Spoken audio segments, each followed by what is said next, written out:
మహాగరుడు, మహోన్నతుడు, పరిశుద్ధుడు, నిత్య నివాసి అయిన కన్నతండ్రి దేవుని పేరట అందరికీ శుభములు, వందనాలు తెలియజేస్తున్నానండి. ఈరోజు కూడా ఒక చక్కని సంగతిని మనం ఆలోచన చేస్తున్నాం. చాలా ముఖ్యమైన విషయం ఇది. నిజంగా చాలా ఎక్కువ మంది వినాల్సిన వాక్యం. మరి ఎందువల్లనో ఇవాళ రాలేకపోయారు నిజంగా. ఎందుకంటే సాతానుకు కూడా తెలుసు కదా జాగ్రత్తగా ఎవరెవరిని రాకుండా చేయాలో. సరే, ఏదేమైనా తర్వాత అయినా ఒకవేళ యూట్యూబ్లో పెట్టిన తర్వాత అయినా వింటారు అనే ఇవాళ రికార్డింగ్ చేస్తున్నా. సరే, ఈరోజు ధ్యానం నిమిత్తం మన యోహాను గారు రాసిన మొదటి పత్రిక, 3వ అధ్యాయం 3వ వచనాన్ని ఈరోజు ధ్యాన వాక్యంగా మనం ప్రారంభ వాక్యంగా మాట్లాడుకుందాం. యోహాను రాసిన మొదటి పత్రిక 3వ అధ్యాయం 3వ వచనం. ఆయన యందు ఈ నిరీక్షణ పెట్టుకొనిన ప్రతివాడును ఆయన పవిత్రుడై ఉన్నట్టుగా తన్ను పవిత్రునిగా చేసుకొనును. బాగా ఆలోచించాలండి. ఆయన యందు ఈ నిరీక్షణ. ఏ నిరీక్షణ? ఆ నిరీక్షణ ఏంటో తెలియాలంటే పై వచనం చదవాలి. 2వ వచనం చదువుదాం. ప్రియులారా, ఇప్పుడు మనము దేవుని పిల్లలమై ఉన్నాము. మనమిక ఏమవుదుమో అది ఇంకా ప్రత్యక్షపరచబడలేదు, కానీ ఆయన ప్రత్యక్షమైనప్పుడు ఆయన ఉన్నట్లుగానే ఆయనను చూతుము గనుక ఆయనను పోలి ఉందుమని ఎరుగుదుము. ఈ నిరీక్షణ అనేది ఈ 2వ వచనంలో మనకు నిరీక్షణ కనపడుతుంది. ఇప్పుడు ఏం కనపడుతుంది చెప్పండి? నిరీక్షణ. ఆయన యందు ఈ నిరీక్షణ పెట్టుకున్న మనం అన్నాం. ఆ నిరీక్షణ ఏంటో తెలియటం కొరకు 2వ వచనాన్ని చదువుకున్నాం. ఇప్పుడు ఆ 2వ వచనంలో నిరీక్షణ ఏముంది నిరీక్షణ? అమ్మ 1వ యోహాను పత్రిక 3వ అధ్యాయం ముందు 3వ వచనం చదువు, తర్వాత 2వ వచనం చదువు. చెప్పండి నాన్న. ఆయన ప్రత్యక్షమైనప్పుడు ఆయన ఉన్నట్టుగానే ఆయనను చూతుము గనుక ఆయనను పోలి ఉందుమని ఎరుగుదుము. అంటే ఇప్పుడు ఆ నిరీక్షణ ఆయన పోలి ఉంటామనే నిరీక్షణ, అదేనా నిరీక్షణ? ఆయన పోలి ఉన్నామో లేదో చూసుకోవాలంటే ముందు ఆయన రావాలి కదా. కనుక అక్కడ నిరీక్షణలో 2 భాగాలు ఉన్నాయి. ఒకటి, యేసుప్రభు వారు మరలా 2వసారి వస్తారు అనేది ఒక నిరీక్షణ, 2వ రాకడ కొరకు నిరీక్షణ. ఆ 2వ రాకడలో మనం కూడా ఆయన్ని పోలి ఉంటామనేది 2వ భాగం. కనుక 2 రకాలైన భాగాలు ఉన్నాయి ఆ నిరీక్షణలో. ఒకటి, దేవుని కుమారుడైన ప్రభువారు వస్తారనే నిరీక్షణ. 2వది, మనము ఆయన్ని పోలి ఉంటామనే నిరీక్షణ. నిరీక్షణ బాగుందా బాగోలేదా? 2వ రాకడ కొరకు ఎదురు చూడటం అనే నిరీక్షణ ఎంతో గొప్పది. అలాగే 2వ రాకడలో ఆయన్ని పోలి ఉండాలి అని ఉంటాము అని అనుకోవటం కూడా చాలా గొప్పది. కానీ ఇక్కడ సమస్య ఏంటంటే, గొప్ప నిరీక్షణ ఉంటే ఉండొచ్చు, కానీ గొప్ప నిరీక్షణ అందుకోవటానికి గొప్ప ప్రయత్నం కూడా మన ద్వారా జరగాలి. ఇప్పుడు అదే చెప్తున్నాడు ఇక్కడ 3వ వచనంలో. మీరు పెట్టుకునే నిరీక్షణ చాలా గొప్పదే. దేవుని కుమారుడి కొరకు ఎదురు చూస్తున్నారనే నిరీక్షణ చాలా గొప్పది. ఆయన వచ్చినప్పుడు మనం కూడా ఆయనలాగే ఉంటాం, ఆయన పోలి ఉంటాం అనే నిరీక్షణ చాలా గొప్పది. కానీ ఆ నిరీక్షణ అందుకోవటానికి మనం చేయవలసిన ప్రయత్నం సరిగ్గా చేయకపోతే కనుక ఎంత గొప్ప నిరీక్షణ అయినా అనవసరం. మీరు ఎవరినైనా ఒక ఐఏఎస్ క్యాడరు పాస్ అయిన వాళ్ళని అడిగితే వాళ్ళు చెప్తారు, నిజంగా ఈ ర్యాంక్ సాధించడానికి మేము ఎన్నో రోజులు అసలు సూర్యుని చూడలేదండి అంటారు. అంటే అర్థం ఏంటి? లోనే ఉండి పుస్తకాలు చదువు. కనీసం ఇంకా డీప్గా అడిగితే వాళ్ళు భోజన సమయం కూడా ఎక్కువ కేటాయించలేరు కూడా.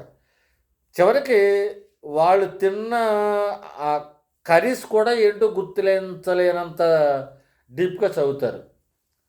అర్థమైందా? అది చికెన్ కర్రీయో తెలియదు, లేకపోతే ఒక కాకరకాయ కర్రీయో కూడా తెలియదు, అంత డీప్గా చదువుతారు. మరి భూమి మీద ఒక స్థాయికి చేరటానికి ఒక విద్యార్థి లేకపోతే చదువుకునే వాళ్ళు అంత దీక్షతో ఏమంటే రాత్రింబగళ్ళు చదివితే మరి భూమి మీద ఒక స్థాయిని అందుకునే వాళ్ళే అంత జాగ్రత్తగా అంత కష్టపడి చదివితే ఈ లోకాన్ని నుండి ఇంకో లోకానికి వెళ్ళవలసిన వారు అంటే ఒక మాటలో చెప్పాలంటే ఇంకా అక్కడ సరి చేసుకునే అవకాశం లేదు. ఇప్పుడు ఇక్కడ ఒక అటెంప్ట్ నీకు ఫెయిల్ అయిపోయినా మళ్ళీ సెకండ్ అటెంప్ట్ అని చేయొచ్చు. కానీ ఒక్కసారి ప్రభువుని ఫేస్ చేసిన తర్వాత ఆయన ఫేస్ చేయవలసిన విధానం కరెక్ట్గా లేకపోతే ఇక గుండెలు బాదుకుంటామే, తర్వాత నేను మారిపోతాను ఆయన ఇప్పుడు నాకు అవకాశం ఉండన్న కుదరదు. అలాంటప్పుడు సింగిల్ ఛాన్స్, ఇది సింగిల్ ఛాన్స్.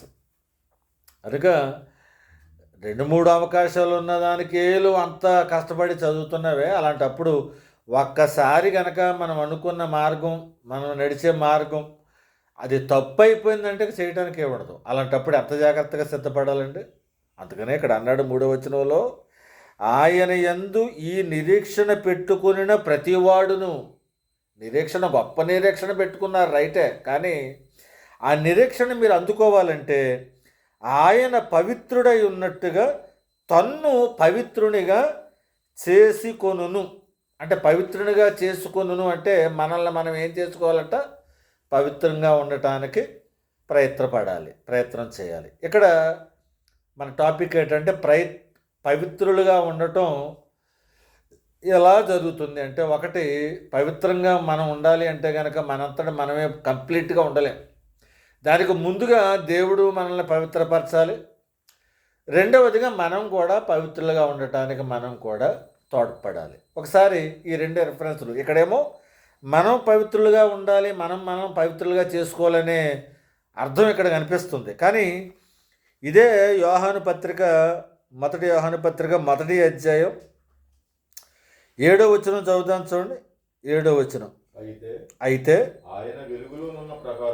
ఆయన 7-8 వచనాలు కూడా చదువు, 7-8-9 వరకు కూడా చదవచ్చు.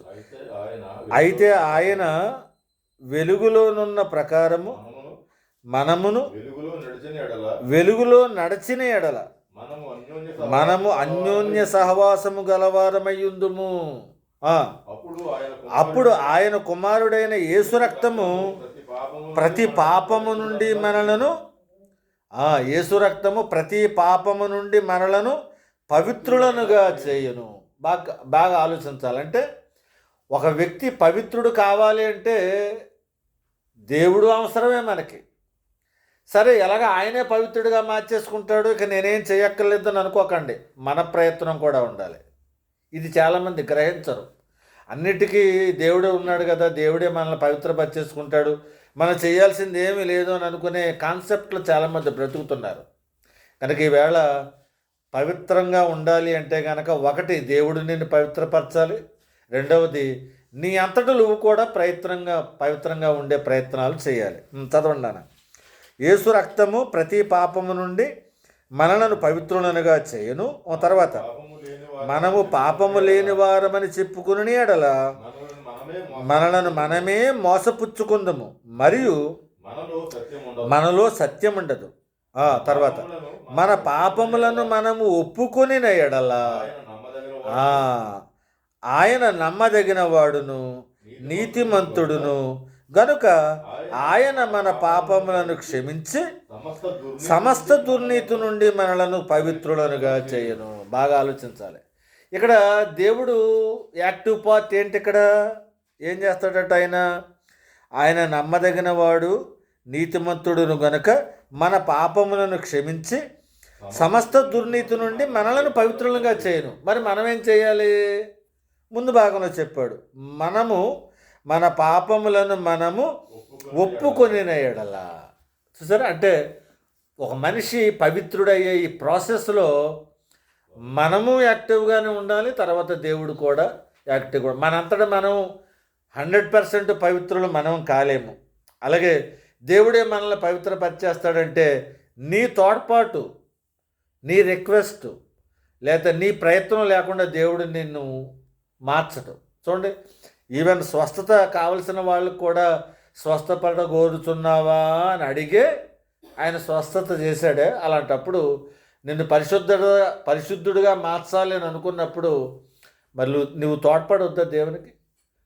నువ్వు పవిత్రుడిగా మార్చుకోవడానికి ప్రయత్నం చేయాలి కదా. కనుక ఈవేళ మన కాన్సెప్ట్ ఏంటంటే, చాలా వచనాలు దేవుడు మనల్ని పవిత్రపరుస్తాయనే సంగతి తెలుసు, దాని మీద డౌట్ ఏం లేదు. కానీ ఇక్కడ డౌట్ ఏంటంటే, మనల్ని మనం పవిత్రులుగా చేసుకోవటం ఎలాగండి, మనల్ని మనం పవిత్రులుగా కాపాడుకోవటం ఎలాగండి అనేది ప్రధాన సమస్య.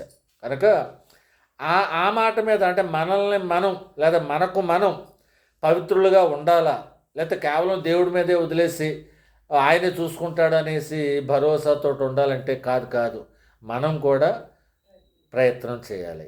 ఇది కనుక ఒక వ్యక్తి పరిపూర్ణుడుగా, పవిత్రుడు, దేవుడు కోరుకున్న స్థాయికి మనం రావాలి అంటే కనుక, ఇంకా గట్టిగా చెప్పాలంటే, మనం పెట్టుకున్న నిరీక్షణను మనం అందుకోవాలంటే, ఇంకొంచెం స్ట్రాంగ్గా మాట్లాడాలంటే, రెండవ రాకడను మనం ఫేస్ చేయాలంటే, రెండవ రాకడలో మనం ప్రభువుని ఫేస్ తర్వాత ప్రభువులా ఉంటామనేది ఆయన కృప, అది ప్రక్కన పెడితే, ఒకవేళ ప్రభువుని పోలి ఉండాలి అని అనుకున్నా మనం ఏం చేయాలంటే, ఇప్పుడు ఈ రోజు నుంచే మనం ఒకవైపున ప్రభు ద్వారా పవిత్రపరచబడుతూనే మనం కూడా మనల్ని మనం పవిత్రపరచుకోవడానికి ప్రయత్నం చేయాలి. కనుక పవిత్రపరచబట్టుకో అనేది రెండు రకాలు. ఒకటి దేవుని ద్వారా పవిత్రపరచబడేది, రెండవది మనకు మనం కూడా పవిత్రంగా ఉండటం అనేది. దీన్ని తెలుసుకోవటానికి కొన్ని వచనాలు మనం ధ్యానం చేద్దాం. ఒకసారి అపోస్తుడైన పౌలు కొరింథీయులకు రాసిన 2వ పత్రిక రండి. అపోస్తుడైన పౌలు కొరింథీయులకు రాసిన 2వ పత్రిక 7వ అధ్యాయం మొదటి వచనాన్ని చదువుదాం, తర్వాత మళ్ళీ 6వ అధ్యాయానికి కూడా వెళదాం. ఒకసారి చదవండి. 2వ కొరింథీ 7వ అధ్యాయం మొదటి వచనం. ప్రియులారా, మనకు ఈ వాగ్దానములు ఉన్నవి కనుక దేవుని భయముతో పరిశుద్ధతను సంపూర్తి చేసుకొనుచు శరీరమునకును ఆత్మకును కలిగిన సమస్త కల్మషము నుండి మనలను పవిత్రులనుగా చేసుకొందాము. బాగా ఆలోచించాలండి. ఇందాక మనల్ని మనం పవిత్రులుగా చేసుకుందాం అనే దానికి దేనికి చెప్పాడు యోహాను గారు? నిరీక్షణ పెట్టుకున్నాం కనుక ఆ నిరీక్షణ అందుకోవాలంటే ఇక్కడ కూడా ఒకటి పెట్టాడట, ఏమట? వాగ్దానములు ఉన్నవి. ఈ వాగ్దానాలని అందుకోవాలంటే మీరేం చేయాలో చెప్తున్నాడు. కనుక దేవుడిచ్చే వాగ్దానాలు చాలా గొప్పవి, కానీ ఆ వాగ్దానాలు అందుకోవాలంటే మనం చేయాల్సినవి కూడా ఉన్నవి అని మనకి ఇక్కడ అర్థమవుతుంది.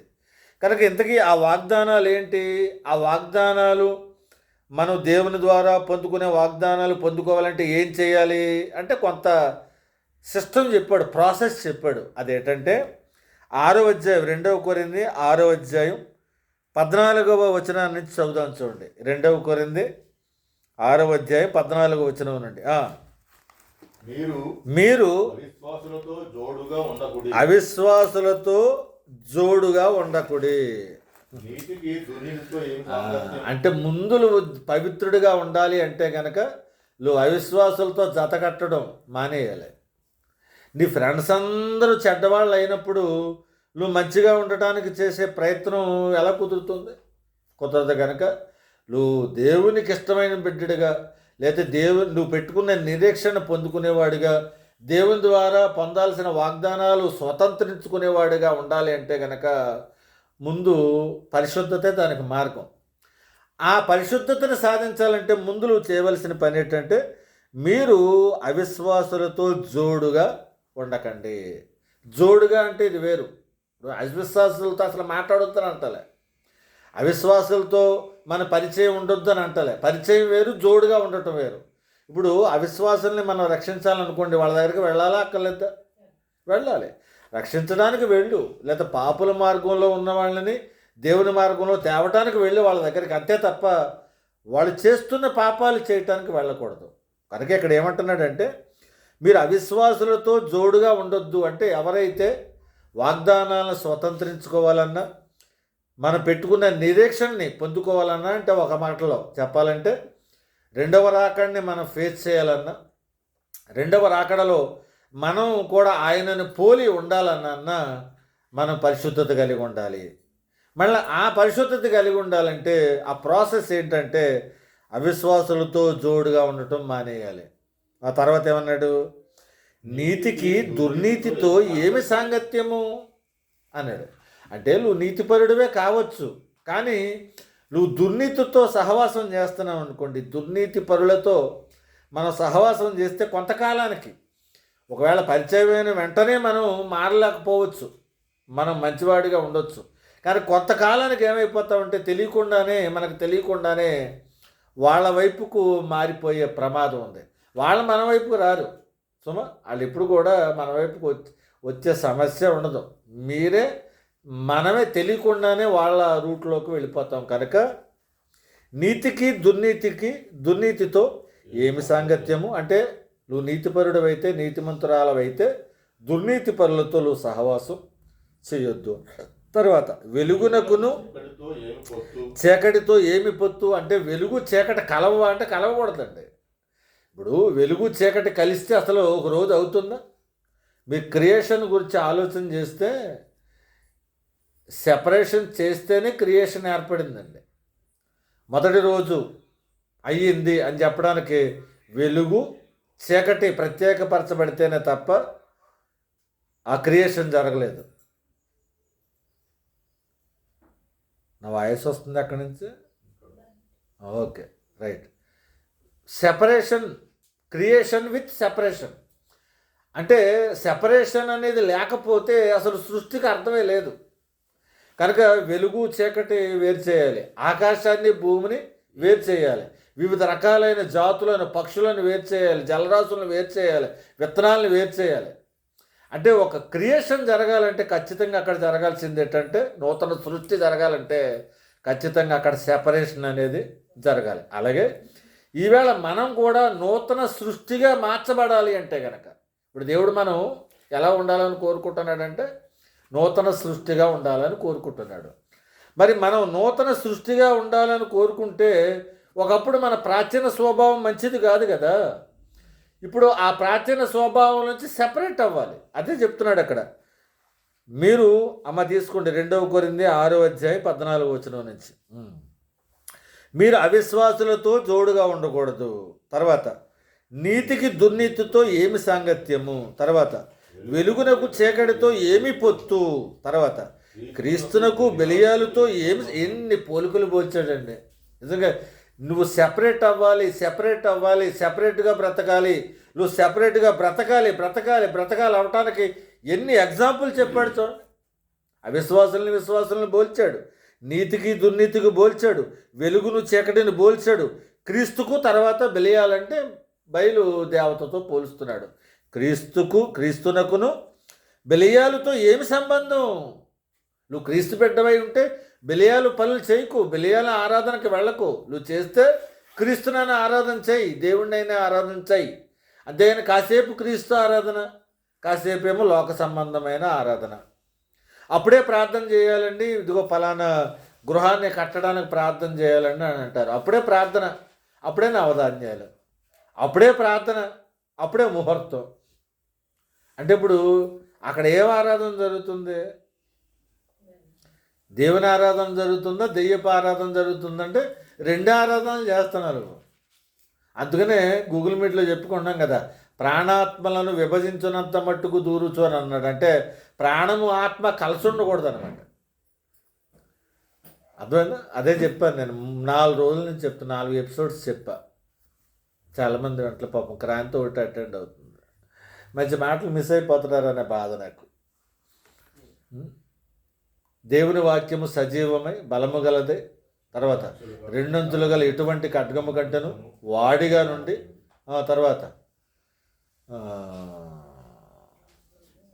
ప్రాణాత్మలను తర్వాత కేళ్లను మూలుగును విభజించునంత మట్టుకు దూరుచు అని ఉంది.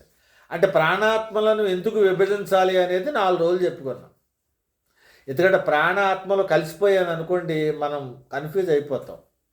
ఆత్మీయమైన సంగతులు, శరీరమైన సంగతులు డిఫరెన్స్ తెలియాలి.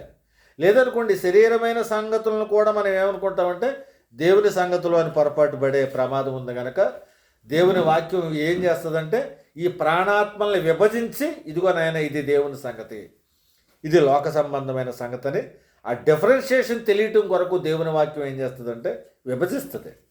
సరే, ఆ వాక్యం ఇప్పుడు మనకు అది కాదు, కానీ ఇక్కడ మాట్లాడుకో. ఇక్కడ కూడా విభజన జరుగుతుంది.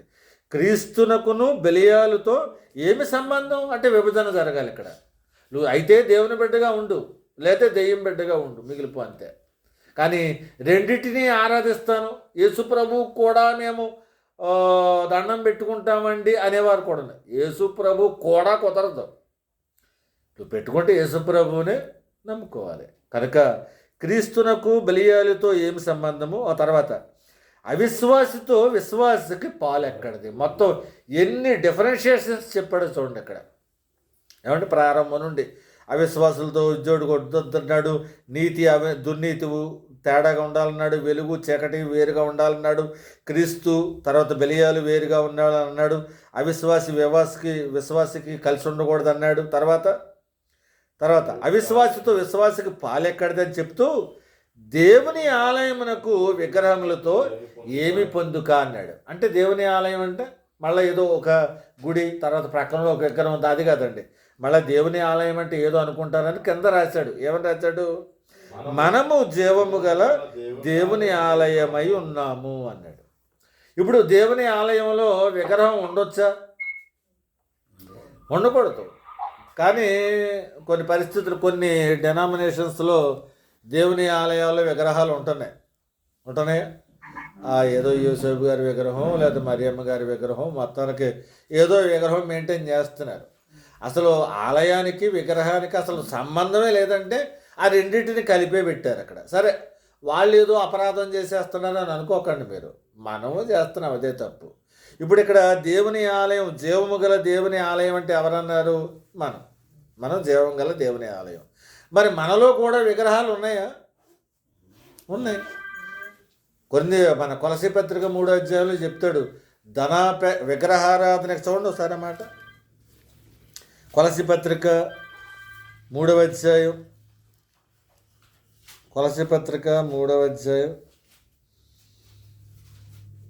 5వ వచనం చదవండి నాన్న.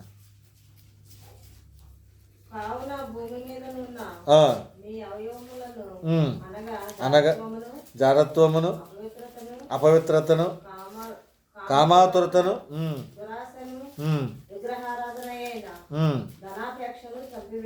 అది చూసారా? విగ్రహారాధన అయిన ధనాపేక్ష అంటే ఈవేళ మనం క్రైస్తవులుగా వేరే వేరే విగ్రహాలను అయితే మనం ఆరాధించం, కానీ ధనాపేక్ష కలిగి ఉన్నాం అనుకోండి, అదొక విగ్రహం. ఇప్పుడు మన ఫోన్ విడిచిపెట్టి ఉండలేకపోతున్నాం అనుకోండి, అదొక విగ్రహం. లేదా ఒక వ్యక్తిని తలుచుకోకుండా దేవుని కంటే ఎక్కువగా ఒక వ్యక్తిని తలుచుకుంటున్నాం అనుకోండి, అదొక విగ్రహం. దేవుని కంటే ఎక్కువగా ఉద్యోగాన్ని మనం చేస్తున్న, అది కూడా విగ్రహమే. అలాగని ఉద్యోగం చేయొద్దు అని అంటలేదు, ఉద్యోగం చేయాలి, ఖచ్చితంగా చేయాలి. కానీ దేవుని కంటే ఎక్కువ అదేం గొప్ప ఏమీ కాదు. అలాగే ఒక వ్యాపారం దేవునికి మించి, దేవుని కంటే ఎక్కువగా ప్రయారిటీ వ్యాపారానికి కూడా ఇవ్వకూడదు. అలాగే ఒక వ్యక్తికి కూడా ఇవ్వకూడదు, ఒక వ్యసనానికి ఇవ్వకూడదు, ఒక వస్తువుకు కూడా ఇవ్వకూడదు. కనుక ఈవేళ దేవుని కంటే ఎక్కువగా దేనికైతే మనం ప్రయారిటీ ఇస్తున్నామో అదే దేవుని ఆలయంలో జరుగుతున్న విగ్రహారాధన. కనుక ఈవేళ మనం దేవుని ఆలయము అని అనుకుంటే మనలో విగ్రహారాధన జరుగుతుందంటారా? జరగలేదా? ఒక ఆయనకి భార్య అంటే మహాపిచ్చ. అంటే ఎంత పిచ్చ అంటే దేవుణ్ణి మర్చిపోతాడు తప్ప భార్యను అసలు మర్చిపోలేడు. అంటే భార్యని ప్రేమించొద్దని అంటలే, కానీ దేవుని కంటే ఎక్కువగా, ఎందుకంటే దేవుడు ఉండబట్టే కదా, ఆయన ఇచ్చిన బహుమానమే కదా. అవాదములు చేసిన పొరపాటు ఏంటి? అదే. అలా భార్యను అలా తీసుకురాగానే డైలాగులు ఏంటి, కవితలు వచ్చేసినాయి అంటే ఈయనకి. ఏమని? నా ఎముకలో ఎముక, నా మాంసంలో మాంసం, ఇది నరుని నుండి తీయబడింది కనుక నారీ అనబడుతుంది అనేసి వెళ్ళిపోయి గబగబగా హత్యేసుకున్నాడంట. ఈవిడిని హత్తుకున్నాడంటే ఎవరిని వదిలేశాడు? దేవుడిని వదిలేశాడు. ఇంగ్లీష్లో 2 పదాలు ఉంటాయి. హత్తుకోవటానికి క్లీవ్ అని ఉంటుంది, విడిచిపెట్టడానికి లీవ్ అని ఉంటుంది. ఒకటే అక్షరం తేడా, క్లీవ్ లేవు. ఇక్కడ విడిచిపెట్టేశాడు, అక్కడ హత్తుకున్నాడు. కానీ యాక్చువల్గా నిజంగా భార్య వచ్చినప్పుడు కూడా, నాయన నువ్వు ఇచ్చిన మహాకృపను బట్టి నీకు వందనాలు నాయనా అని అప్పుడు కూడా వీళ్ళిద్దరూ కలిసి దేవుడిని హత్తుకోవాలి రూల్ ప్రకారంగా. ఎంత బాగుంటుందండి.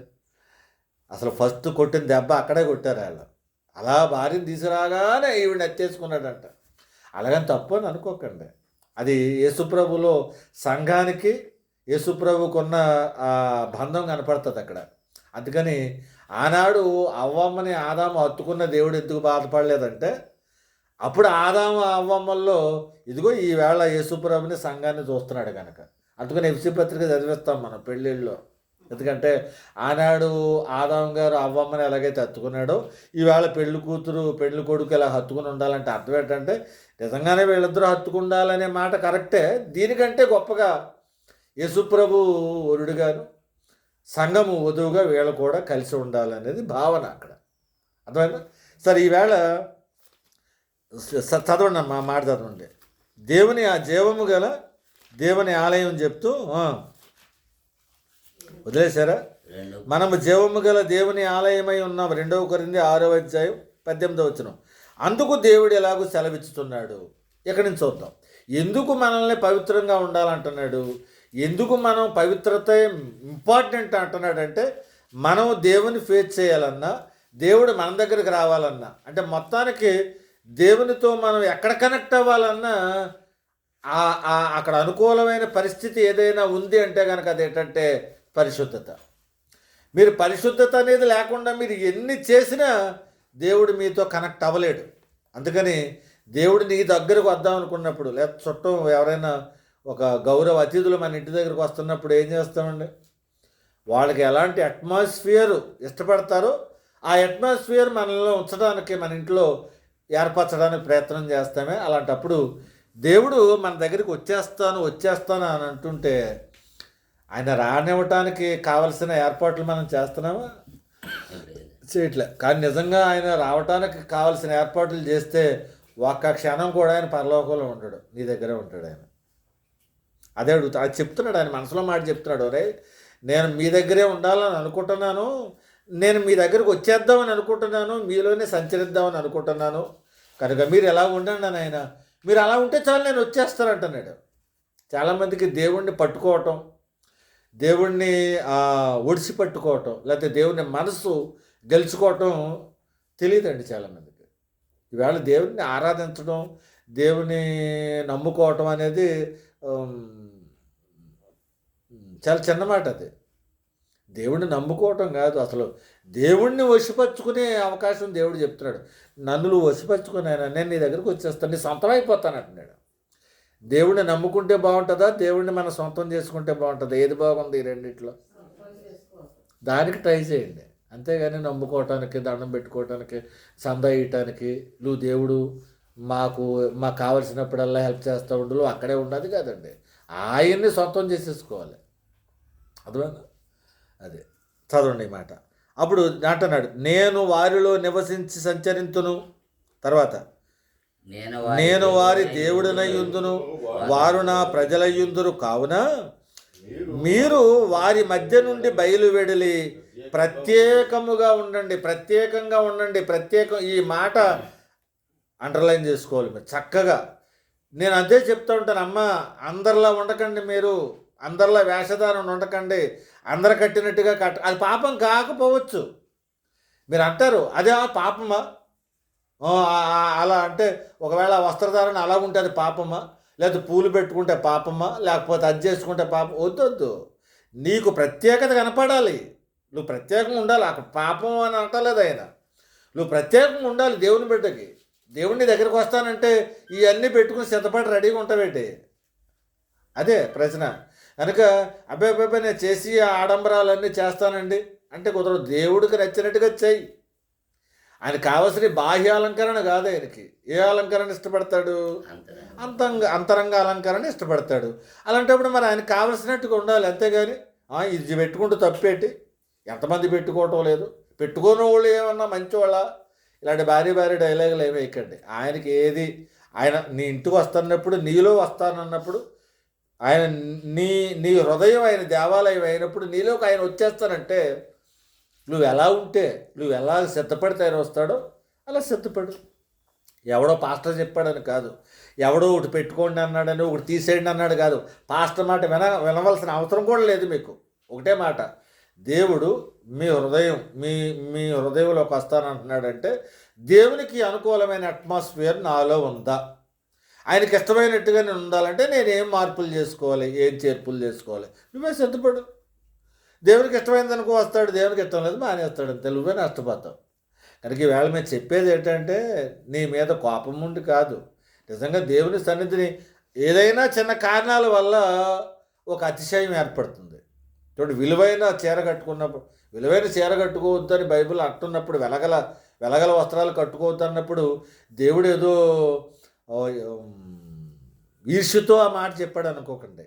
నువ్వు విలువైన శారీ కట్టుకున్నప్పుడు నీ అతిశయం ఎలా ఉంటుందా? తేడా వస్తుందా ఉండదు రాదా? నేను ఇంత కాస్ట్లీ శారీ కట్టుకున్నాను, అందరూ నన్ను చూడాలి, ఇది ఎక్కడ కొన్నామని అడగాలి, ఆ అతిశయం వస్తుందా? మరి నీకు దేవుడిచ్చిన ప్రాణం శరీరం గొప్పదా, నువ్వు వెలగల చీర కొనుక్కున్నానని నీ చీర గొప్పదని అనుకుంటున్నావు? ఏది గొప్పది అక్కడ? అసలు ప్రాణం అంటూ లేకపోతే చీర ఎక్కడ పెడతావు, చీర ఎక్కడ కడతారు? కనుక దేవుడిచ్చిన ప్రాణానికి నువ్వు వాల్యూ ఇవ్వకుండా, దేవుడిచ్చిన శరీరానికి, దేవుడిచ్చిన ఆయుష్కి వాల్యూ ఇవ్వకుండా ఈ చీరను చూపించే ప్రయత్నం చేస్తున్నావేంటి? అది అందుకని, అంతే తప్ప మీరు విలువైన చీరలు కట్టుకోవడం వల్ల దేవునికి ఈర్ష్యం కాదు. అక్కడ మీలో మీకే అతిశయం లేదు. బంగారు ఆభరణాలు ఎక్కువ తగిలించేసుకున్నారు అనుకోండి, ఏమవుద్ది? ఎవడైనా బంగారు ఆభరణం తగిలించుకున్న తర్వాత ఇలా చీర కొంగు ఇలా కప్పేసుకుంటారా? అమ్మ కప్పుకుంటారా? కప్పుకోరు. ఎందుకు?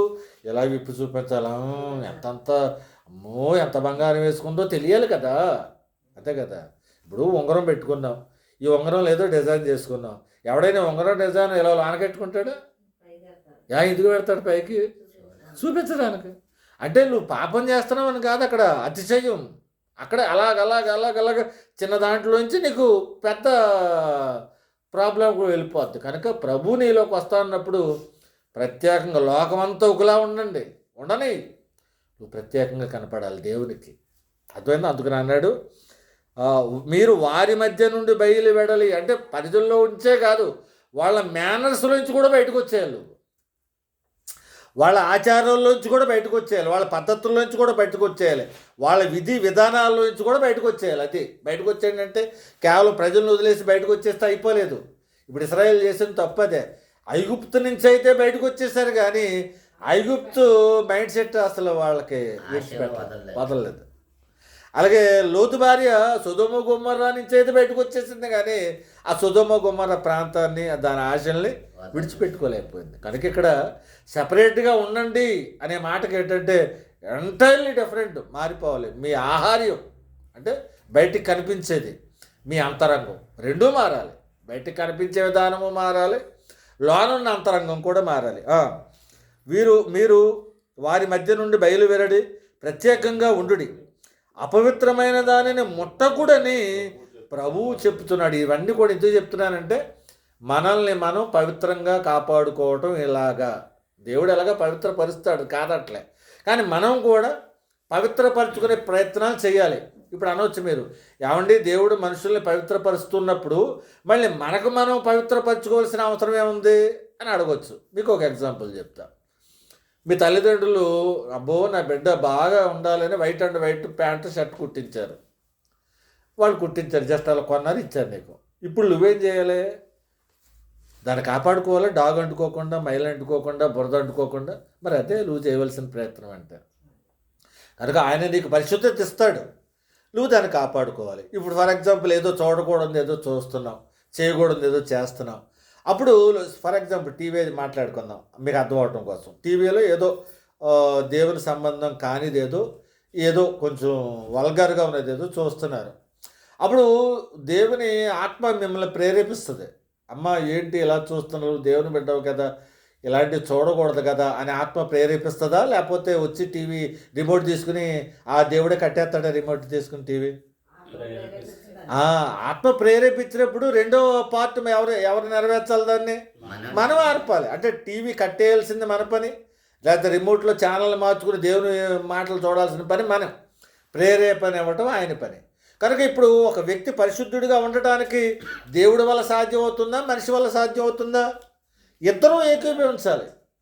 అంతేగాని కేవలం దేవుడి వల్ల అయిపోదు, లేకపోతే కేవలం నీ వల్ల కూడా అవుతుంది. కనుక ఇద్దరు ఏకీభిస్తేనే ఒక వ్యక్తి పవిత్రపరచబడటం అనేది సాధ్యమవుతుంది అని చెప్తూ ఇక్కడ అంటున్నాడు, అపవిత్రమైన దానిని ముట్టకూడని ప్రభు సెలవిచ్చుతున్నాడు. మరియు మిమ్మును మీరు మరియు నేను మిమ్మును చేర్చుకుందును, మీకు తండ్రినయ్యుందును, మీరు నాకు కుమారులయ్యుందురని సర్వశక్తిగల ప్రభువు చెప్పుతున్నాడు.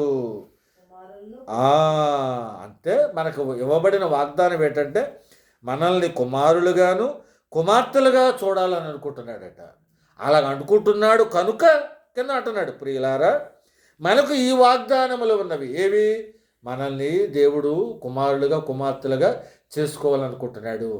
ఆయన మనలోకి వచ్చి నివసించాలనుకుంటున్నాడు కనుక ఆ వాగ్దానాలు నెరవేరాలంటే మనం ఏం చేయాలట? దేవుని భయముతో పరిశుద్ధతను సంపూర్తి చేసుకొనుచు.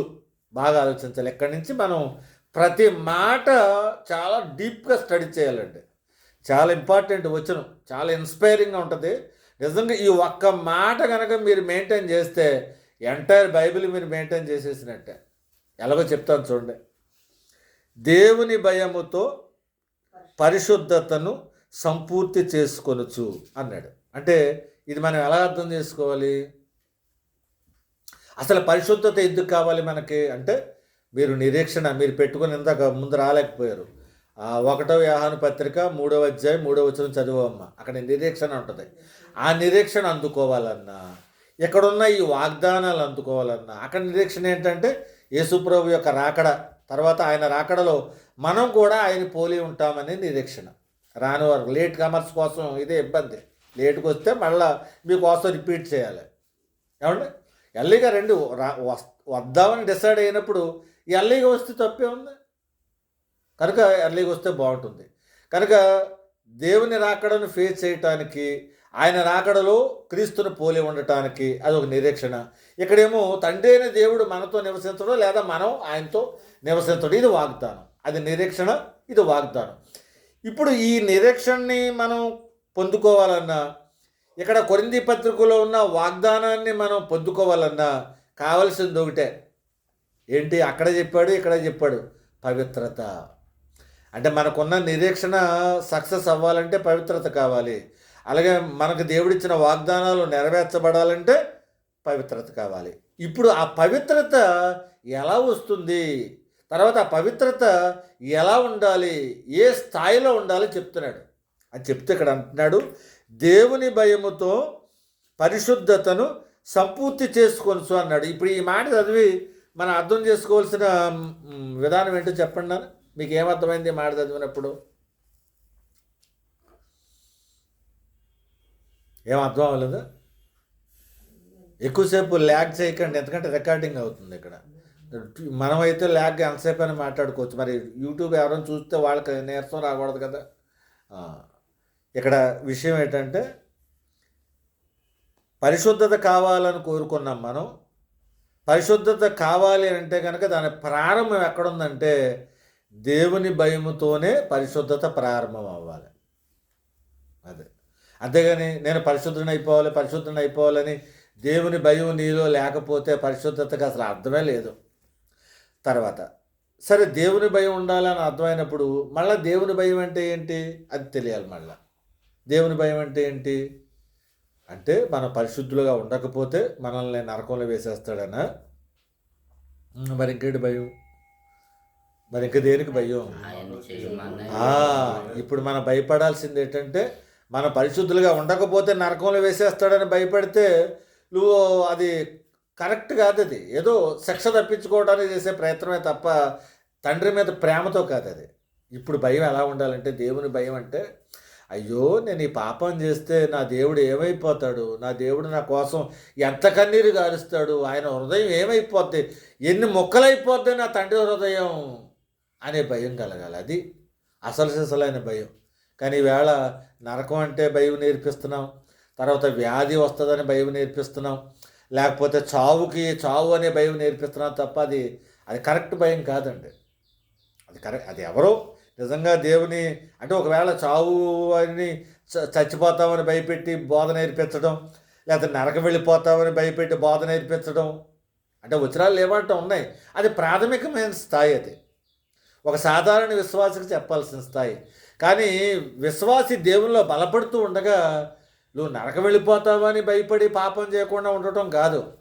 నా తండ్రి నేను పాపం చేశానని తెలిస్తే ఆయన ఏమైపోతాడు, ఆయన మనసు ఏమైపోద్ది అని ఆ భయంతో మనం పవిత్రతని కట్టును చేయాలి. కనుక పరిశుద్ధులై ఉండటం అనేది ప్రధానమైన కాన్సెప్ట్ అయితే ఆ కాన్సెప్ట్ నెరవేరటానికి ప్రారంభం దేవుని భయంతో దాన్ని ప్రారంభించాలి. అంటే మనం భాషలో చెప్పుకోవాలంటే దేవుని మీద ఉన్న ప్రేమతో, అంటే ఆ భయం మళ్ళీ ప్రేమతో ఉండాలి. ప్రేమను బట్టే ఆ భయం కలగాలి. అర్థమైందా? దేవుని భయముతో, తర్వాత పరిశుద్ధతను సంపూర్తి చేసుకోవటం. సంపూర్తి చేసుకోవటం అంటే ఏంటి? ఇదేదో ఒక్క క్షణంలో స్వతపడుగాక అంటే స్వతత అయిపోయింది కాదు. ఇది సింగిల్ సెకండ్ సెట్టింగ్ కాదు ఇది. ఇప్పుడు దేవుడు ఎవరైనా స్వస్థపరిచాడు అనుకోండి, అది ఎంతసేపట్లో అవుతుంది? ఒక సెకండ్ అది. కానీ పరిశుద్ధత అనేది సంపూర్తి చేసుకొనొచ్చు అంటే అర్థం ఏంటంటే ఇది సింగిల్ సెకండ్లో అయిపోయేది కాదు, చాలా ప్రాసెస్ ఉంది. గట్టిగా మాట్లాడితే మనం చనిపోయే క్షణం వరకు కూడా ఈ పరిశుద్ధత అనే ప్రాసెస్లోనే మనం నడవాలి. అదవుతుందా? తర్వాత ఈ ప్రాసెస్లో ఎక్కడైనా ఒకవేళ మళ్ళా పాపంలో పడ్డామంటే అంతవరకు చేసుకొచ్చిన పవిత్రత మొత్తం జీరోకి వచ్చేస్తుందని అర్థం.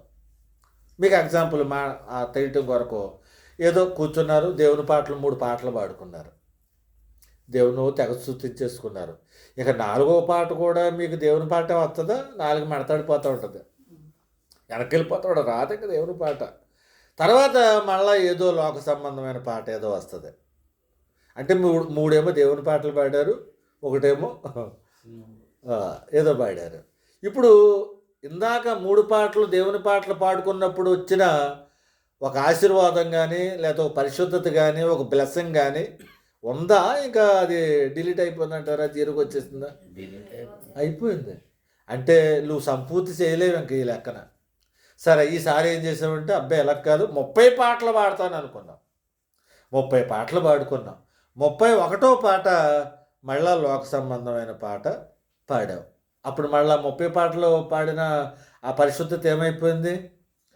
సంపూర్తి చేసుకోవడానికి అవకాశం లేదు. కనుక ఈవేళ ఎవరు చూసినా ఎక్కడ ఉంటున్నామంటే జీరో బ్యాలెన్స్ దగ్గర ఉంటున్నాం. కనుక ఈ మాట చదువుకున్నంత ఈజీ కాదండి. అందుకనే దేవుని భయముతో పరిశుద్ధతను సంపూర్తి చేసుకోవచ్చు. అంటే ప్రతి క్షణం నువ్వు తీసుకుంటున్న ప్రతి నిర్ణయం, ప్రతి క్షణం, ప్రతి నిర్ణయం కూడా నువ్వు సంపూర్తి చేసుకోవటానికా లేకపోతే ఉన్న పవిత్రతను డిలీట్ చేసుకోవటానికా ఏదోటి అవుద్ది.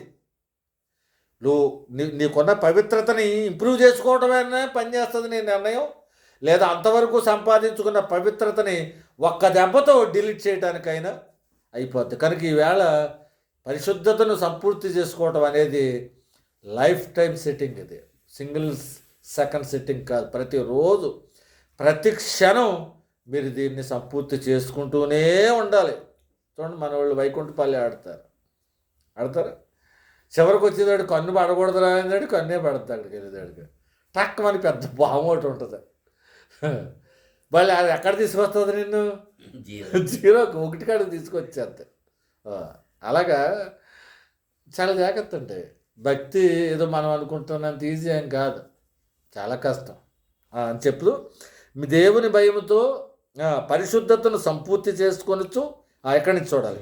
శరీరమునకును ఆత్మకును కలిగిన సమస్త కల్మషము నుండి అన్నాడు.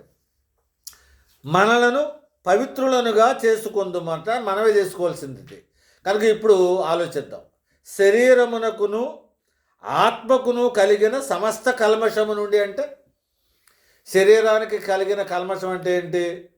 మీరు వ్యసనాల వల్ల, లేకపోతే దురలవాట్ల వల్ల, లేకపోతే చెడు సంబంధాల వల్ల శరీరం ద్వారా చేసే అపరాధాలు. తర్వాత ఆత్మకు కల్మషం ఇప్పుడు ఉంటుంది. అసూయ, ఈర్ష్య, కోపం, కక్షలు, కార్పణ్యాలు, మత్సరం, ఇవన్నీ కూడా దేనికి అంటుకుంటాయంటే ఆత్మకు అంటుకుంటాయి. ఇప్పుడు మనం శుద్ధి చేసుకోవాలట. దేనికి శుద్ధి చేసుకోవాలట అంటే శరీరమునకు అంటిన కల్మషాన్ని శుద్ధి చేసుకోవాలట, ఆత్మకు అంటిన కల్మషాన్ని కూడా శుద్ధి చేసుకోవాలి. సరే, దీంట్లో బెస్ట్ ఎగ్జాంపుల్స్ మీకు స్పీడ్గా చెప్తాను, కొంచెం తొందరగా క్యాచ్ చేయండి. శరీర సంబంధమైన కల్మషం అని అంటే ఫర్ ఎగ్జాంపుల్, ఒకవేళ ఏదో చెడు తిరగటం వల్ల ఏదో అనారోగ్యం వచ్చిందని అనుకున్నాం. అది ఒక డాక్టర్ గారి దగ్గరికి వెళ్తే నీకు దానికి సమాధానం రావచ్చు, క్యూర్ అయిపోయింది, పర్వాలేదు. కానీ ఆ చెడు సంబంధానికి వెళ్ళిన తర్వాత వచ్చిన అనారోగ్యం డాక్టర్ దగ్గరికి వెళ్తే క్యూర్ అయిపోయిందిలే, కానీ ఆ వాంఛ తగ్గిందా ఇంకా? ఈవేళ అయ్యయ్యో నేను పాపం చేయటం వల్ల జబ్బులు వస్తున్నాయట, పాపం చేయటం వల్ల అనారోగ్యం వస్తుందట, చచ్చిపోతాను అని ఆ జబ్బుకి జడిసి శరీరానికి జబ్బు అంటించుకోకుండా పాపం చేయకుండా ఉన్నావు, బాగుంది. కానీ ఆ పాపం చేయాలన్న ఆలోచన ఇంకా నీకు మాంటలేదు. అంటే శరీరానికి కల్మషం ఉన్న కల్మషాన్ని తగ్గించుకుంటాము, శరీరానికి ఉన్న కల్మషాన్ని కంట్రోల్ చేసుకుంటున్నావేమో కానీ ఆత్మకున్న కల్మషాన్ని నువ్వు కంట్రోల్ చేసుకోలేకపోతున్నావు. కనుక ఈవేళ నువ్వు సంఘానికి జడిసో, సమాజానికి జడిసో, వ్యాధులకు జడిసో శరీరాన్ని పాపానికి అప్పచెప్పట్లేదు, ఓకే. కానీ అది కాదు దేవుడు కోరుకుంటున్న నీతి.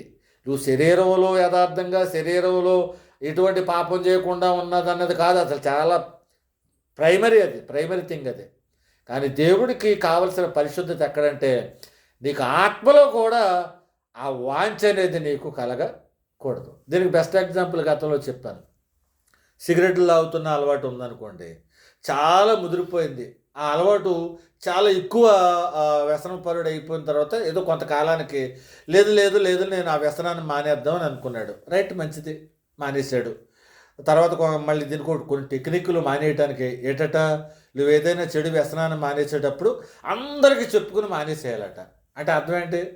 మళ్ళీ ఎప్పుడైనా తాగాలని అనిపిస్తే వాళ్ళందరూ చూస్తారు కనుక యారో మానేసావు కదా మళ్ళీ ఇందుకు మొదలెట్టావని అంటారని వాళ్ళ భయానికి వద్దు మొత్తానికి ఏదో రకం మానేశాడు. ఆరోగ్యం పాడైపోద్దనో ఎవరైనా ఏదైనా అంటారో మానేశారు. కానీ ఇదే వ్యక్తి పగలంతా అసలు స్మోకింగ్ ఏం చేయట్లేదు, లేకపోతే ఏ తప్పు చేయట్లేదు, కానీ రాత్రి కలలో నిద్రపోతున్నప్పుడు ఎవరో స్నేహితుడు వచ్చి అతడికి ఆ సిగరెట్ ఆఫర్ చేస్తే వాడు దాన్ని తీసుకుని స్మోక్ చేసినట్టు కల వచ్చింది.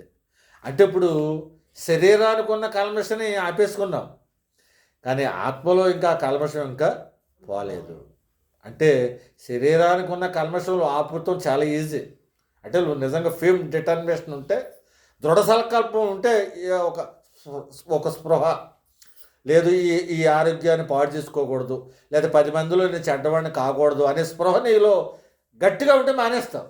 కానీ శరీరానికి అంటుకున్న ఈ కల్మషాన్ని కంట్రోల్ చేసేస్తావేమో, కానీ ఆత్మకున్న కల్మషాన్ని కంట్రోల్ చేయటం అంత ఈజీ ఏమీ కాదు. దానికి చాలా ప్రయత్నం చేయాలి.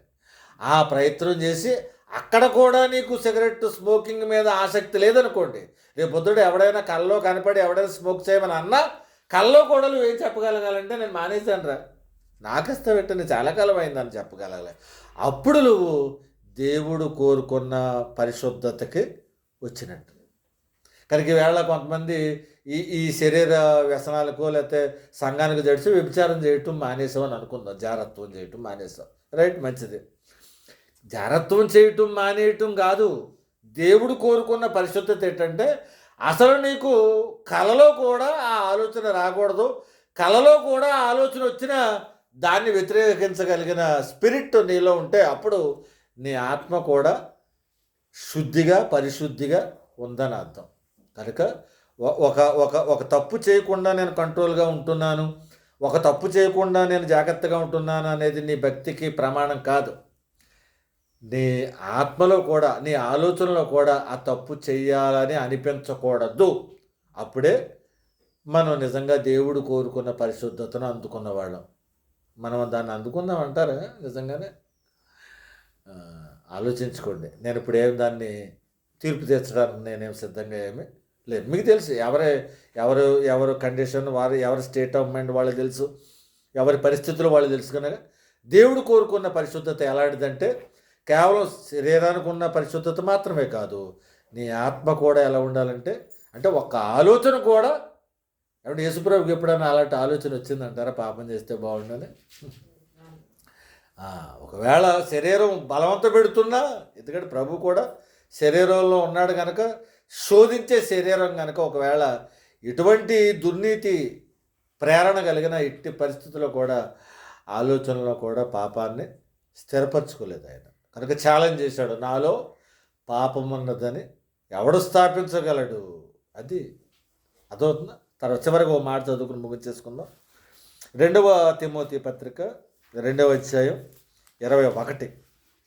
2వ తిమోతి పత్రిక 2వ అధ్యాయం 21. అంటే పవిత్రంగా ఉండటం అంటే నిరీక్షణ పొందుకోవాలన్నా, వాగ్దానాన్ని పొందుకోవాలన్నా పవిత్రంగా ఉండటం, పరిశుద్ధంగా ఉండటం ముఖ్యం. ఆ పరిశుద్ధతలో దేవుని ద్వారా పరిశుద్ధులుగా ఉండటం మొదటి అంశం అయితే, మనల్ని మనం పరిశుద్ధులుగా కాపాడుకోవటం రెండవ అంశం. ఆ రెండవ అంశంలో భాగంగా 2వ తిమోతి 2వ అధ్యాయం 21వ వచనం చదువుతాను చూడండి. ఎవడైనను వీటిలో చేరకంటే పైన కొన్ని దుర్మార్గాలు కొంత లిస్ట్ ఇచ్చాడు. ఆ వాటిలో చేరక తన్ను తానా లేకపోతే దేవుడా? కనుక దేవుడు నిన్ను పవిత్రపరుస్తాడు. కానీ నువ్వు కూడా నువ్వు తన్ను తాను పవిత్రపరుచుకుని ఎడల వాడు పరిశుద్ధపరచబడి యజమానుడు వాడుకొనుటకు అర్హమై ప్రతి సత్కార్యమునకు సిద్ధపరచబడి ఘనత నిమిత్తమైన పాత్ర అయ్యుండును. కనుక మీరు జనరల్ సెన్స్లో ఎవరి దగ్గరికి కానీ వెళ్ళి క్రైస్తవుల దగ్గరికి, అమ్మా మనం పవిత్రంగా ఉండాలా లేకపోతే దేవుడే మనల్ని పవిత్రపరుస్తాడా అని అడిగి చూడండి. జనరల్ సెన్స్లో వాళ్ళు ఏం చెప్తారు? మనంతటి మనం పవిత్రుడు అవలమయ్యా, దేవుడే మనల్ని పవిత్రపరుస్తాడు అంటారు. అంటే ఇప్పుడు వాళ్ళు చెప్పిన ఆన్సరు కరెక్టా, హాఫ్ కరెక్టా, ఫుల్ కరెక్టా? Half correct. కనుక దేవుడు పవిత్రపరుస్తాడు, రైట్. కానీ మనం కూడా మనల్ని మనం పవిత్రంగా ఉండేటట్టుగా చూసుకోవాలి. వీటిలో చేరక అని అన్నాడు. దేవునికి ఏదైతే ఇష్టమో వాటిలో నువ్వు చేరకూడదు. వాటిలో చేరటం అనే మాటకి ఇంకొక డీప్ మీనింగ్ కూడా ఉందండి. మరి ఇప్పుడు అర్జెంటుగా దొరుకుతుందో లేదో తెలియదు, కానీ ఆదికాండానికి రండి. యాకోబు గారు తన కుమారులతో చెప్తూ మాట అన్నాడండి. చాలా వండర్ఫుల్ మాట, అది నాకు చాలా ఇష్టమైన మాట. 49వ అధ్యాయం ఆదికాండం. వీటిలో చేరటం అంటే మనిషి అనుకోకండి, మన ఆలోచన కూడా చేరకూడదు వాళ్ళతో. ఇప్పుడు ఎవరో గుంపు కూడా అక్కడ పేకాట ఆడుకుంటున్నారు అనుకోండి, నేను కూడా వెళ్ళి అక్కడ కూర్చుంటే బాగుండు, నువ్వు వెళ్ళలేదు కానీ నేను వెళితే బాగుండును అనే తలంపు కూడా నీకు రాకూడదు. ఎవరో అక్కడ డ్యాన్స్ చేస్తున్నారు అనుకోండి, నువ్వు వెళ్ళలేదు, నీ ఇంటి దగ్గరే ఉన్నావు, కానీ నేను కూడా వెళితే బాగుండును, 4 స్టెప్పులు వేస్తే బాగుండును అని అనుకోవటం కూడా పొరపాటు. అది వీటిలో చేరకడ్డలు ఫిజికల్గా కాదు, నువ్వు స్పిరిచువల్గా కూడా ఆవిడలా ఉండకూడదు. ఆ డ్యాన్స్లో ఆవిడ ఆ హీరోయిన్ లాగా లేకపోతే ఆ హీరోలాగా ఉండాలని అనుకోవటం కూడా ఇప్పుడు ఏమవుతుంది? నువ్వు మారలేదు, ఆ హీరోయిన్లాగా నువ్వేం మేకప్ వేసుకోలే, కానీ భయ్య అంత బాగుంది, నేను కూడా అలాంటి జడేసుకుంటే బాగుండు, అలా అదిగో ఎన్ని జడలేసింది, ఎన్ని పూసలు పెట్టింది అన్నావంతే. చేయలే. ఇప్పుడు వేసుకున్నావు జడ, వేసుకోలే, పోనీ అన్ని పూసలేని పెట్టుకోలే అనుకున్నావు అంతే. ఇప్పుడు ఏమైంది? చేరిపోయినట్టే లెక్క. ఎక్కడ చూడండి ఒకసారి 49వ అధ్యాయం ఆదికాండం 5-6 వచనాలు చదవండి. 5-6 వచనాలు చాలా సాలిడ్ మీనింగ్ ఇది. షిమ్యోను లేవి అనువారు సహోదరులు, వారి ఖడ్గములు బలత్కారపు ఆయుధములు. నా ప్రాణమా వారి ఆలోచనలో కూడా చేరొద్దు, మనుషులతో కాదు, నువ్వు వాళ్ళ ఆలోచనతో కూడా చేరొద్దు. అంటే నేను ఏమైనా పాపం చేశాను ఏంటి? బాగుందని చెప్పాను, దానికి నన్ను అంటావేంటి? అది కూడా పాపమే. వాడేదో పరికమాల డ్యాన్స్ చేస్తున్నాడని అది అసలు నువ్వు డ్యాన్స్ చేస్తాం తప్పు కూడా పక్కన పెట్టు, వాడు వేసే డ్యాన్స్ బాగుందని వాళ్ళ ఆలోచనలో కూడా నువ్వు వెళ్ళావా, పాపం నీకు అప్లై అయిపోద్ది. అర్థమవుతుందా ఎంత కష్టమో అని చెప్తూ అంటున్నాడు. నా ప్రాణమా వారి ఆలోచనలో చేరవద్దు. తర్వాత నా ఘనమా వారి సంఘముతో కలియుసుకొనవద్దు. వారు కోపము వచ్చి మనుషులను చంపిరి, తమ స్వేచ్ఛ చేత ఎద్దుల గుద్దిక నరములను తెగకొట్టారు. ఎప్పుడంటే దేనాన్ని పాడు చేసినప్పుడు వీళ్ళిద్దరు అన్నదమ్ములు మా చెల్లిని ఇలా పాడు చేస్తారని మొత్తం ఆ దేశంలో ఉన్న వాళ్ళందరూ ఊచకోత కోసేస్తారంటే ఆ ఇన్సిడెంట్ జ్ఞాపకం చేసుకుని అంటున్నాడు, నేను వెళ్ళలేదులే, నేను ఆ ఊచకోతకు నేను వెళ్ళలేదు, కానీ వాళ్ళ ఆలోచనలో కూడా నేను కమిట్ అవ్వకూడదు. అది పవిత్రత అంటే అర్థం ఏంటంటే, నువ్వు పాపం చేయకుండా ఉంటున్నాను, నేను చాలా యథార్థంగా ఇంటి దగ్గరే ఉంటున్నాను కాదు. ఎదటవాడు చేసిన పాపం వారేదే, నేను చేయలేకపోతున్నాను, బాప్తిసం తీసుకున్నాను, దేవుని బిడ్డనంటున్నాడు అని అనుకునే బాధపడుతున్నావా, అయితే నువ్వు పాపం చేస్తున్నట్టే. కనుక వాళ్ళ ఆలోచనలో కూడా వెళ్లకుండా చూడండి అక్కడ ఆ మాట చదవండి. ఎక్కడ తిమోతి పత్రిక 2వ అధ్యాయం. నీవు వీటిని విసర్జించి ముగించేసుకుందాం నాన్న. 2వ తిమోతి 2వ అధ్యాయం 21వ వచనం. ఎవడైనాను వీటిలో చేరక అంటే ఏంటి, పాపుల మార్గం కానీ లేకపోతే వాళ్ళ గుంపు కానీ వాళ్ళ ఆలోచనలో కూడా చేరదు. వాళ్ళు ఇమిటేట్ చేయటానికి కానీ వాళ్ళ వాళ్ళ వాళ్ళ ప్రవర్తనని మెచ్చుకోలుగా కూడా నీ ఆలోచనలో కూడా వాళ్ళే మెచ్చుకోకూడదు. నువ్వు అలా మెచ్చుకున్నావంటే నువ్వు వాళ్ళతో కమిట్ అయిపోయినంతే. కనుక వీటిలో చేరక తను తాను పవిత్రపరచుకునే ఎడల వాడు పరిశుద్ధపరచబడి యజమానుడు వాడుకొనుటకు అర్హమై ప్రతి సత్కార్యమునకు సిద్ధపరచబడి ఘనత నిమిత్తమైన పాత్ర అయి ఉండును అని చెప్తూ కింద చెప్తున్నాడు. ఆ పారిపోవడం అంటే యవనెచ్చల నుంచి పారిపోమంటాడు. పైనేమో ఒట్టి మాటలను విముఖత కలిగి ఉండు. ఈ పైన కింద మీరు తర్వాత చదువుకోండి. వేటిలో కలవకుండా ఉండాలో ఈ అధ్యాయం అంతా ఉంటుంది. అది చదువుకొని చక్కగా ఎలాంటి వాటిలో చేరక కేవలం దేవుని పరిశుద్ధత, దేవుని భయంతో, అంటే ప్రేమ వలన కార్యసాధకమగు భయం, అది దేవుని భయంతో మీ పరిశుద్ధతను సంపూర్తి చేసుకోవటం అంటే ఏదో సింగిల్ అటెంప్ట్లో మన పరిశుద్ధులం కాలేము. ప్రతిరోజు పడుతూ లేస్తూ మొత్తానికి మనం చనిపోయే నాటికి సంపూర్తి అయిపోవాలి. చచ్చిపోయినాటికి కూడా మనం అకౌంట్ 0 ఉందనుకోండి, ఏమవుద్ది? అంతకుముందు దాకా యథార్థంగా ఉండి ఆ స్పాట్లో మనం తప్పు చేసినా మళ్ళీ మనం ఏమైపోతామంటే పోతాం. మనం చేస్తున్న భయభక్తులన్నీ కూడా వ్యర్థమైపోతాయి. యోబు గ్రంథంలో ఉంటుంది అన్నమాట, భయభక్తులని వ్యర్థపరుచుకునిచున్నారు అని ఉంటుంది. నీళ్లు వ్యర్థంగా పరుచుకునేవాళ్ళు తెలుసు మనకి, డబ్బులు వ్యర్థపరుచుకునేవాళ్ళు తెలుసు, భయభక్తులు వ్యర్థపరుచుకునేవాళ్ళు ఎవరంటే మనమే. పోగేసుకుంటున్నాం. ఒక 10 సంవత్సరాలు యథార్థంగా ఉన్నాం, మొన్నే ఏదో చిన్న తప్పు చేసాం, ఏమైపోయింది? 10 సంవత్సరాలు కాపాడుకున్న ఆ భయభక్తులన్నీ కూడా వ్యర్థమైపోతాయి. కనుక చాలా జాగ్రత్త అండి. పరిశుద్ధత అనేది సంపూర్తి చేసుకోవాలంటే ప్రాసెస్, అది సింగిల్ సెకండ్లో అయిపోయేది కాదు. కనుక పరిశుద్ధపరచబడటం అనేది ఒకటి దేవుని ద్వారానే పరిశుద్ధపరచబడాలి, రెండవది మనంతటి మనం కూడా పరిశుద్ధపరచబడాలి. ఈ 2 ప్రాసెస్ ఏకమైతేనే మనం కంప్లీట్గా పరిశుద్ధులు అవుతాం. అలాగే శరీరానికి ఉన్న కల్మషం, అలాగే ఆత్మకున్న కల్మషం. ఆత్మకున్న కల్మషం అంటే ఇళ్ళలోనే కాదు, కళ్ళలో కూడా మనం పవిత్రంగా ఉండాలి. కనీసం ఒక ఆలోచనలో కూడా మనం తప్పు చేయకూడదు. అటువంటి గొప్ప కృప మీకు అనుగ్రహింపబడాలని దేవుని పేరట మిమ్మల్ని దీవిస్తూ మాటలు ముగిస్తున్నాను. దేవుడి మాటలు దీవించిన కాక.